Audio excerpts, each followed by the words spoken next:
పరిచయమైన నెల రోజుల్లోనే ప్రేమ పెళ్లి చేసుకున్నారు ఓ జంట. తీరా చూసేసరికి నా వారం రోజులు కూడా గడవక ముందే ఆ అమ్మాయి మీద అంటే పెళ్లి చేసుకున్న భార్య మీద ఇంట్రెస్ట్ లేదని వదిలేసి వెళ్ళిపోయాడు ఓ ప్రబుద్ధుడు. ఈ ఘటన హైదరాబాద్ పరిధిలో జరిగింది. ఒకసారి ఆ డీటెయిల్స్ ఏంటో ఆ డీటెయిల్స్లోకి వెళదాం. ఇంట్రెస్ట్ పోయిందని భార్యను వదిలేశాడు ఓ భర్త. పరిచయమైన నెల రోజుల్లోనే లవ్ మ్యారేజ్ చేసుకున్నారు. కానీ వారం రోజుల కిందట భార్యను వదిలేసి వెళ్ళాడు ఆ భర్త. న్యాయం చేయాలంటూ కూడా భర్త ఇంటి ముందు ఆ భార్య బైఠాయింపు చేస్తోంది. ఈ ఘటన హైదరాబాద్ గచ్చిబౌలి పిఎస్ పరిధిలో చోటు చేసుకుంది. ఇక హయత్ నగర్ కు చెందిన మౌనికకు గతేడాది నిఖిల్తో పరిచయం అయితే ఏర్పడింది. వీరిద్దరూ కూడా పరిచయమైన నెల రోజుల్లోనే ప్రేమించుకున్నారు, పెళ్లి కూడా చేసుకున్నారు. అయితే నిఖిల్తో పరిచయమైన తర్వాత నిఖిల్ నేను రియల్ ఎస్టేట్ వ్యాపారం చేస్తున్నాను అని అఖిల్ ఎవరైతే మౌనిక ఉందో ఆ మౌనికనైతే నమ్మించాడు. అంటే రియల్ ఎస్టేట్ వ్యాపారం చేస్తున్నాడు కాబట్టి కోట్ల కొద్ది డబ్బు వస్తుంది, లక్షల కొద్ది డబ్బు వస్తుంది, విలాసవంతమైన జీవితాన్ని గడపచ్చు అంటూ ఎన్నో ప్రలోభాలకు గురి చేయడం కానీ ఆ అమ్మాయిని ఒప్పించడం కానీ ఈ విధంగా జరిగింది. ఆ తర్వాత అమ్మాయి కూడా ఒప్పుకోవడం జరిగింది. నెల రోజుల్లోనే ఈ వివాహము లేదా ప్రేమ ఇవన్నీ కూడా నెల రోజుల వ్యవధిలోనే జరిగిపోయాయి. తాను రియల్ ఎస్టేట్ వ్యాపారం చేస్తున్నానని నమ్మించాడు, పక్కా ప్లాన్ ప్రకారం నమ్మించాడు నిఖిల్. 2024 డిసెంబర్ 21న ఇంట్లో తెలియకుండా మౌనికను బయటికి అంటే అటు విజయవాడ ఆలయంలో విజయవాడకు తీసుకెళ్లి అక్కడున్న ఆలయంలో పెళ్లి చేసుకున్నారు ఇరువురు కూడా. అంటే అటు మౌలిక అదేవిధంగా నిఖిల్ ఈ ఇద్దరు కూడా నెల రోజుల్లోనే పరిచయం అవ్వడము, ప్రేమించుకోవడాలు, అదేవిధంగా పెళ్లి చేసుకోవడము ఇంట్లో ఎవరికి తెలియకుండా విజయవాడకు వెళ్ళి అక్కడ ఒక దేవాలయంలో పెళ్లి చేసుకున్నారు.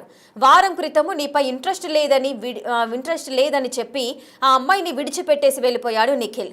మరి ఇంత తతంగమంతా జరుగుతున్నప్పుడు మరి కుటుంబ సభ్యులకు ఈ వివరాలన్నీ కూడా చేరవేయలేదా? మరి మౌనిక ఒంటరిగానే ఈ పోరాటం చేస్తోందా? ఇదంతా కూడా తెలియాల్సిన పరిస్థితి ఉంది. వారం క్రితము నీపై ఇంట్రెస్ట్ లేదంటూ కూడా నిఖిల్ అయితే విడిచిపెట్టి వెళ్ళిపోయాడు. అత్తింటి వారిని ఆశ్రయిస్తే తాము క్రిస్టియన్లమని చెబుతున్నారు, తనతో ఎలాంటి సంబంధం లేదని చెబుతున్నారంటూ కూడా యువతి ఆవేదన వ్యక్తం చేస్తోంది. న్యాయం చేయాలంటూ కూడా బాధితురాలు డిమాండ్ చేస్తున్న పరిస్థితి నెలకొంది. ఒక్కసారి ఈ మ్యాటర్ అంతా ఏంటి, వ్యవహారానికి సంబంధించిన డీటెయిల్స్ అన్ని ఒకసారి చూద్దాం. గతేడాది అంటే 2024లో అటు నిఖిల్ అదేవిధంగా మౌనిక ఇద్దరు కూడా ఒక నెల రోజుల్లోనే పరిచయం ఏర్పడడం జరిగింది. ఆ తర్వాత ఇరువురు కూడా వివాహం చేసుకుందామని అనుకున్నారు. నిఖిల్ కూడా మాయమాటలు చెప్పడం జరిగింది. నేను రియల్ ఎస్టేట్ వ్యాపారం చేస్తున్నాను అని చెప్పడం జరిగింది. అసలు చెప్పడం జరిగింది. ఇద్దరు కూడా ఇంట్లో ఎవరికి తెలియకుండా బయటకు వెళ్ళి దేవాలయంలో పెళ్లి చేసుకోవడం కూడా జరిగింది. దీనికి సంబంధించిన డీటెయిల్స్ ఏంటి, అవి స్పాట్స్ ఏంటి, అవన్నీ కూడా ఒకసారి చూద్దాం.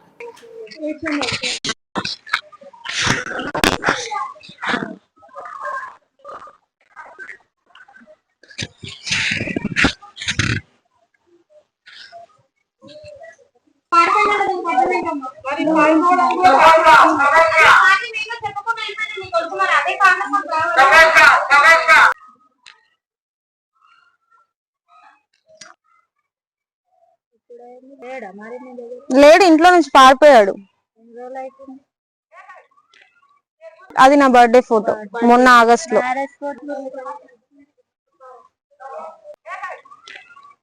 అది నా బర్త్డే ఫోటో, మొన్న ఆగస్ట్ లో.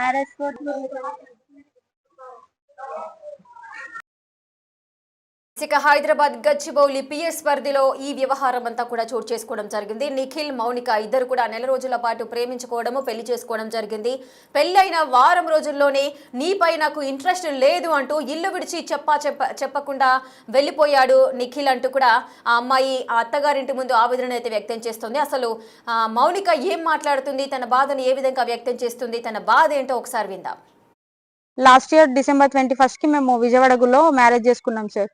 ఇప్పటి వరకు కూడా ఇతను నాతోని ఉన్నాడు సార్. అంటే నేను మ్యారేజ్ చేసుకున్న 1 వీక్ కి మా ఇంటికి తీసుకెళ్లి మా రిలేటివ్స్ కి, మా ఫ్యామిలీస్ కి అందరికి పరిచయం చేశా.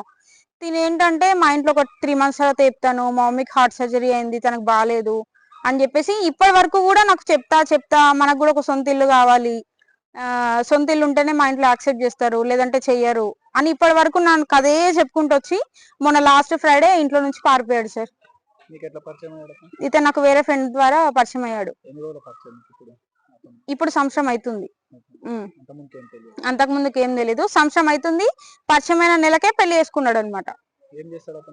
నాకు రియల్ ఎస్టేట్ అని చెప్పాడు కానీ ఇతను ఏదో దొంగ పని చేస్తున్నాడు సార్. అది కూడా ఇంట్లో మొన్ననే దొరికినాయి, ఇతను వెళ్ళిపోయిన రోజే.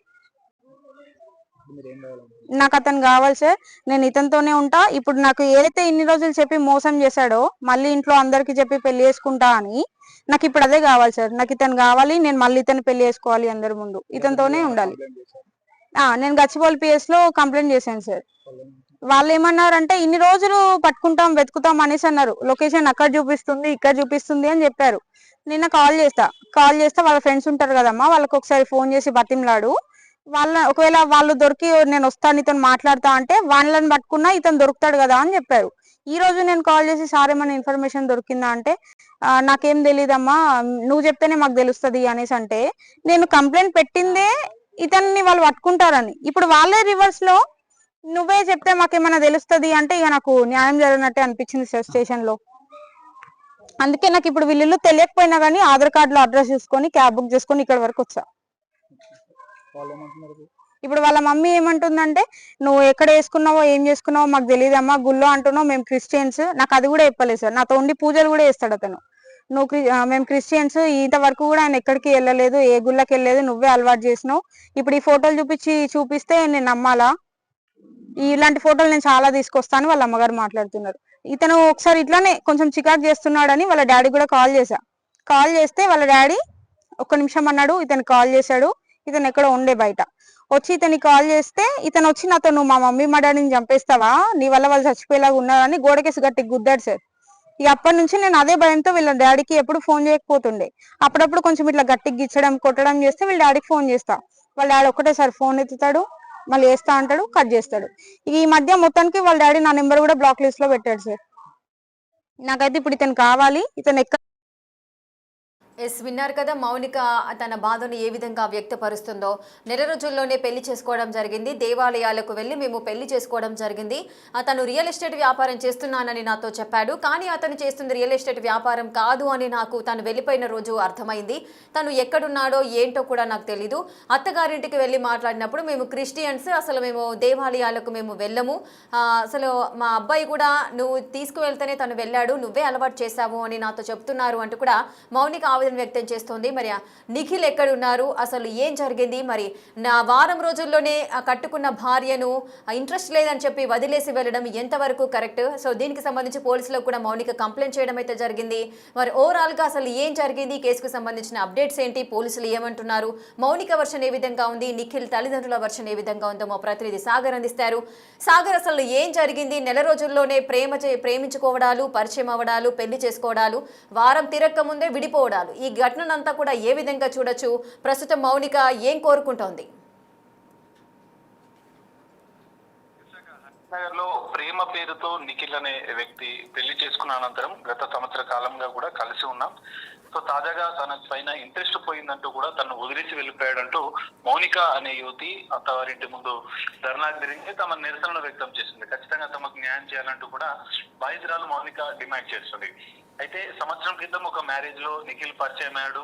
అనంతరం నెల రోజుల పరిచయంలోనే ప్రేమగా మారింది. అనంతరం తను విజయవాడకు తీసుకెళ్లి కుటుంబ సభ్యులు ఎవరికీ తెలియకుండా తనను ప్రేమ వివాహం చేసుకున్నట్లు కూడా మౌనిక చెప్తుంది. అయితే తను మొదట రియల్ ఎస్టేట్ వ్యాపారం చేశాడు, లగ్జరీగా ఉండొచ్చు, మన లైఫ్ సెట్ అవుతుంది అని నమ్మించి పెళ్లి చేసుకున్నట్లు కూడా బాధితురాలు చెప్తుంది. అయితే సంవత్సరం కాలంగా కూడా వాళ్ళు కలిసే ఉన్నారు. సో తను చేస్తున్నటువంటి పనుల విషయంలో, ఎందుకంటే కొంత ఎక్కువ డబ్బును తీసుకొచ్చాడు, ఎవరినో మోసాలకు పాల్పడుతున్నట్లు, కొంత అక్రమ మార్గం ద్వారా తను సంపాదిస్తున్నట్లు కూడా తనకు తెలిసిందంటూ బాధితురాలు చెప్తుంది. తాను వీటన్నిటికీ అడ్డుపడుతున్నానని చెప్పి, అవన్నీ నిలదీస్తున్నానని చెప్పి తను వదిలేసి వెళ్ళిపోయినట్లు కూడా చెప్తుంది. గత వారం రోజులుగా తనకు ఇంట్రెస్ట్ లేదు, ఇంకా నీ దగ్గరికి నేను రాను, నువ్వు నన్ను వదిలేయి అంటూ కూడా చెప్పి తను వదిలేసి వెళ్ళిపోయినట్లుగా బాధితురాలు మౌనిక చెప్తుంది. ఈ విషయం పైన తనను మోసం చేసింది, తను చేస్తున్నటువంటి మిగతా విషయాలు, వ్యాపారం పేరుతో ఏమేమి చేస్తున్నాడన్న అంశాలు కూడా గచ్చిబౌలి పోలీసులకు వెల్లడించాను. అయినా కూడా ఇప్పటి వరకు తన పైన చర్యలు తీసుకోలేదు. తను అసలు ఎక్కడున్నదన్న విషయం కూడా చెప్పడం లేదు అంటూ కూడా ఆమె వాపోతుంది. తన ఆధార్ కార్డులో, ఎందుకంటే గతంలో తన తల్లి వారికి సంబంధించినటువంటి బంధువుల ఇంటికి తీసుకెళ్ళింది, అక్కడ ఉన్నటువంటి ఫంక్షన్ కు వాళ్ళ ఇంట్లో వాళ్ళందరినీ యువతి మౌనిక ఒప్పించింది, వాళ్ళందరితో కలిసి ఉంటున్నట్లు చెప్పింది. కానీ ఇక్కడ నిఖిల్ కుటుంబ సభ్యులు మాత్రం క్రిస్టియన్స్ కావడంతో ఒప్పుకున్నారా అనేది తెలియదు. అసలు వివాహం జరిగిందనే విషయం వాళ్ళకు తెలియదంటూ కూడా చెప్తున్నారు.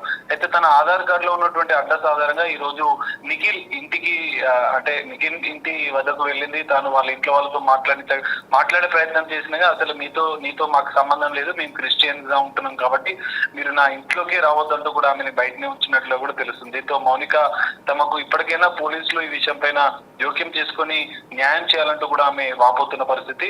కేవలం నెల రోజుల ప్రేమ, సంవత్సర కాలం కలిసి ఉండడం, లివింగ్ రిలేషన్స్ ఉన్నారు. ఎందుకంటే విజయవాడలో రహస్యంగా ప్రేమించి పెళ్లి చేసుకుంటానంటూ వివిధ రకాల మాయమాటలు చెప్పి రియల్ ఎస్టేట్ వ్యాపారం చేస్తున్నట్టు ఆయన నమ్మించి ఈ విధంగా నన్ను మోసం చేశాడు. సో ఇప్పుడు నాకు దిక్కెవరు, నాకు ఎవరు లేరు నా వెనక అంటూ కూడా బాధిత యువతి వాపోతున్న పరిస్థితి కనిపిస్తుంది. గతంలో ఇక్కడ కొండాపూర్లోని శ్రీరామ కాలనీలో వాళ్ళు మారుతి అనే రెసిడెంట్ లో ఫ్లాట్ తీసుకుని అక్కడ ఉన్నారు. అనంతరం మజీద్ బండాలోని ప్రభు టౌన్షిప్ లో కూడా వాళ్ళు కొన్ని రోజులు అక్కడ ఉన్నట్లు కూడా తెలుస్తుంది.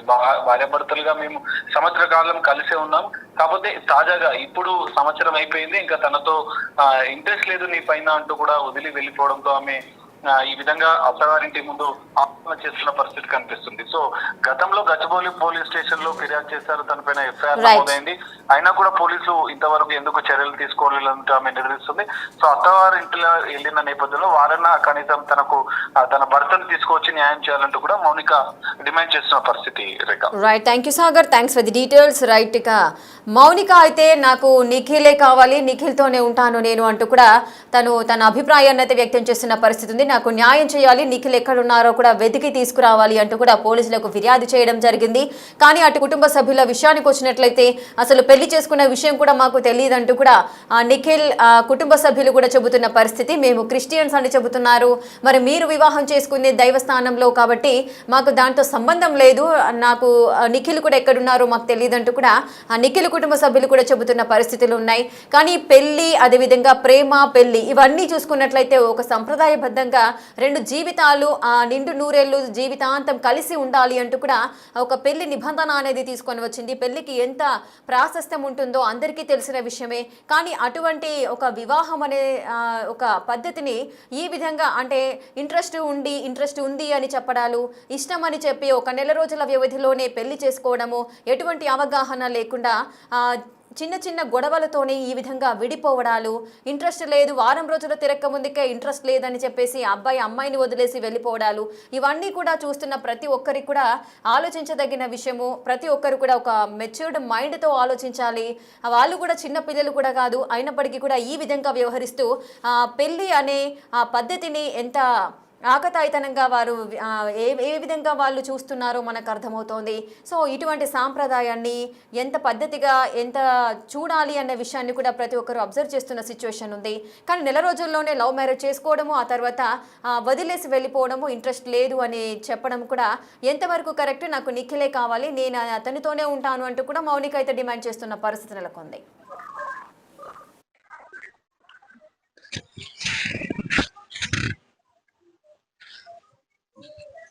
అదే